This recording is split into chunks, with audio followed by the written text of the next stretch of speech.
સમાચારમાં અને morning bulletin સાથે હું છું માસૂમ। સમાચારોની શરૂઆત કરતા પહેલા નજર કરીએ હેડલાઇન્સ પર।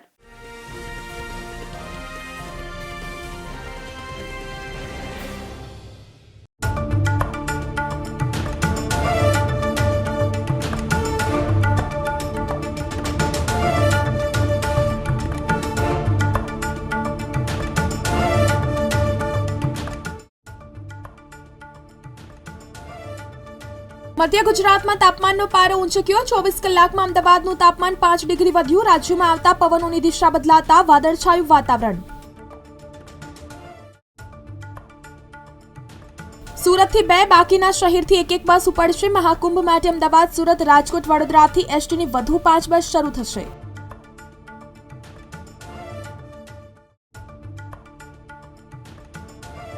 હઠેલી ખાસી મોટી સમસ્યા। બેવડી ઋતુથી ખાનગી હોસ્પિટલોમાં વાયરલના રોજ 4000 કેસ।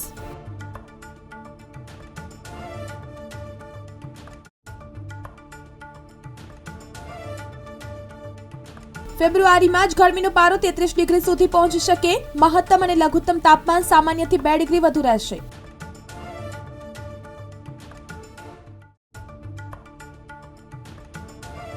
ગરમી ઠંડી જેવી ડબલ સિઝનનો અનુભવ થવાની શક્યતા। ઉત્તર ગુજરાતના કેટલાક વિસ્તારોમાં છૂટોછવાયો વરસાદ પડી શકે।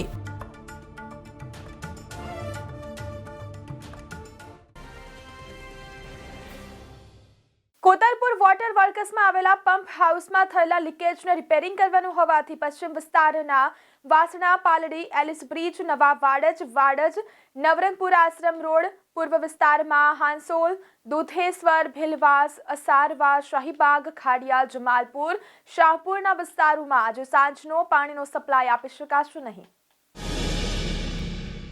જામનગરમાં છેલ્લા 3 દિવસથી પ્રવર્તી રહેલી કાતિલ ઠંડીમાં નોંધપાત્ર ઘટાડો થયો છે। શહેરમાં લઘુત્તમ તાપમાનમાં એક દિવસમાં 4.5 ડિગ્રીનો વધારો નોંધાયો છે, જેના કારણે તાપમાનનો પારો 15 ડિગ્રી સુધી પહોંચ્યો છે। હવામાન વિભાગના આંકડા અનુસાર શહેરમાં મહત્તમ તાપમાન 27.2 ડિગ્રી નોંધાયું છે। વિદ્યાનગર સ્થિત સરદાર પટેલ યુનિવર્સિટી દ્વારા છેલ્લા 6 દાયકાથી સરદાર પટેલના નિર્વાણ દિન 15 ડિસેમ્બરના રોજ પદવીદાન સમારંભ યોજવામાં આવતો હતો, પરંતુ રાષ્ટ્રપતિની તારીખ ન મળતા હવે 6 ફેબ્રુઆરી રાજ્યપાલ અને કુલાધિપતિની ઉપસ્થિતિમાં 67મો પદવીદાન સમારંભ યોજાશે। આણંદ ખેડા જિલ્લામાં આગામી 3 દિવસ સુધી અંશતઃ વાદળછાયું વાતાવરણ રહેશે, તેમજ સામાન્ય પવનની ગતિ રહેતા રાત્રે અને સવારે સામાન્ય ઠંડી રહેશે, તેમજ દિવસ મહત્તમ તાપમાન ઊંચું રહેતા ગરમી લાગશે, જેને લઈને બેવડી ઋતુનો અનુભવ વર્તાશે, તેમ હવામાન વિભાગના સૂત્રોએ જણાવ્યું હતું। મહેસાણા સહિત ઉત્તર ગુજરાતમાં મોટે ભાગે પશ્ચિમી પવન ફૂંકાવાનું શરૂ થતા સવારે ધુમ્મસ અને દિવસે વાદળછાયું વાતાવરણ જોવા મળ્યું હતું। રવિવારે 1.5 ડિગ્રી ઠંડી વધીને ડીસામાં 10.8, જ્યારે મહેસાણામાં 11 ડિગ્રી નોંધાઈ હતી, જ્યારે દિવસનું તાપમાન 29.1 ડિગ્રી નોંધાયું હતું। રાજ્યના પાટનગર ગાંધીનગરમાં ફરી એકવાર ઠંડીનું મોજું ફરી વળ્યું છે। સોમવારે સવારે શહેરમાં લઘુત્તમ તાપમાન 15 ડિગ્રી નોંધાયું હતું, જ્યારે 23 દિવસ બાદ પહેલીવાર તાપમાન સિંગલ ડિજિટમાં 9.8 ડિગ્રી સુધી પહોંચ્યું હતું। વહેલી સવારે અને રાત્રિના સમયે લોકો કડકડતી ઠંડીનો અનુભવ કરી રહ્યા છે। આ વર્ષે જાન્યુઆરીના અંત સુધીમાં ગુજરાતભરમાં ડુંગળીનું કુલ વાવેતર વધીને 93,500 હેક્ટર થયું છે, અને તેની સામે ભાવનગર જિલ્લામાં વાવેતર 40,800 હેક્ટર થયું છે। એટલે કે રાજ્યના કુલ વાવેતરના 43.64% ડુંગળીનું વાવેતર એકલા ભાવનગર જિલ્લામાં થયું છે। ભાવનગર જિલ્લામાં 2019ના વર્ષમાં રવિ પાકનું કુલ વાવેતર 35,000 હેક્ટરમાં થયેલું, તે ગત વર્ષે વધીને 97,100 હેક્ટરમાં થયું હતું। તે આ વર્ષે વધીને 1,40,300 હેક્ટર થઈ ગયું છે। આમ 2019થી 2025ના 6 વર્ષમાં રવિ પાકમાં કુલ 4 ગણો વધારો થયો છે।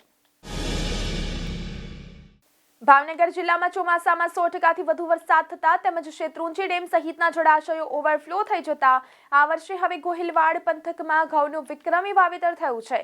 સાથે ફેબ્રુઆરીના પ્રથમ સપ્તાહમાં પણ સારી ઠંડી પડતા ઘઉં માટે ઉત્પાદન માટે ઉજળા સંજોગોનું નિર્માણ થયું છે। ખાસ કરીને આ વખતે ઘઉંના વાવેતરમાં 78.65% વધારો થયો છે। ગત વર્ષે ભાવનગર જિલ્લામાં ઘઉંનું શિયાળામાં વાવેતર 19,200 હેક્ટરમાં થયું હતું તે આ વર્ષે વધીને 34,300 હેક્ટર થઈ ગયું છે. આ રીતે એક જ વર્ષમાં ઘઉંના વાવેતરમાં ભાવનગરમાં 15,100 હેક્ટરનો વધારો થયો છે. ભાવનગર શહેર અને જિલ્લામાં આ વર્ષે ચોમાસામાં 100%થી વધુ વરસાદ વરસી ગયા બાદ માગશર સહિત શિયાળામાં માવઠા ન વરસતા તેમજ આજની તારીખે જિલ્લાના મુખ્ય 12 જળાશયોમાં 81% પાણીનો સંગ્રહ થયેલો છે, તેથી શિયાળુ વાવેતર વધ્યું છે.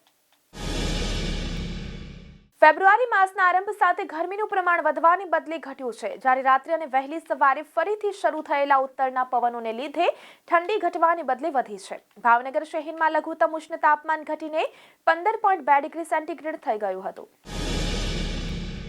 તો આ સાથે મોર્નિંગ બુલેટિનમાં અત્યારે બસ આટલું જ. નમસ્કાર.